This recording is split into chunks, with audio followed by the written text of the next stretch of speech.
আরিফ, আমার প্রশ্ন হচ্ছে, বিল্লাহ, আমার প্রশ্ন হচ্ছে আপনার কাছে যে বাংলাদেশ এবং ভারত যৌথভাবে লড়াই করে 1971 সালে পাকিস্তানের খান সেনাদের ফেরত পাঠিয়েছিল। সেই ইতিহাস, গর্বের ইতিহাস শুনে আপনারও বুকে গর্ব জাগে, আমারও বুকে গর্ব জাগে। আমরা খুব আনন্দের সঙ্গে সেই ভাই ভ্রাতৃত্বের ইতিহাসের কথা মনে করি।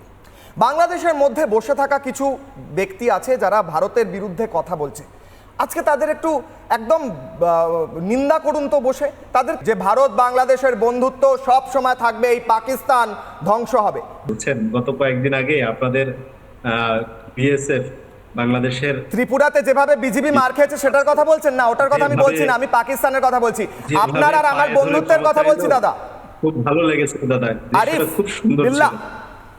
আপনার আর আমার বন্ধুত্বের কথা বলছি, বলুন। পাকিস্তানের নিন্দা আপনি বললে তো করবো না। আপনি পাকিস্তানের নিন্দা করবেন না? তার অন্যায়ের আপনার পূর্বপুরুষদের, তাদের মায়ে বোনেদের ধর্ষণ করেছে এই খান সেনারা, আপনি নিন্দা করবেন না? তো আপনার ভারত 52 বছর যাবত আমার দেশের জনগণকে চিবিয়ে চিবিয়ে খেয়েছেন, করবো না? ভারত আপনাদের জন্ম দিয়েছে বিল্লাহ ভাই। তাই নাকি? হ্যাঁ বিল্লাহ ভাই, তো আমরা জন্ম দিয়েছি, ভারতকে আপনারা জন্ম দিয়েছেন। তাই তো। পাগল, সব পাগল পাগল। আচ্ছা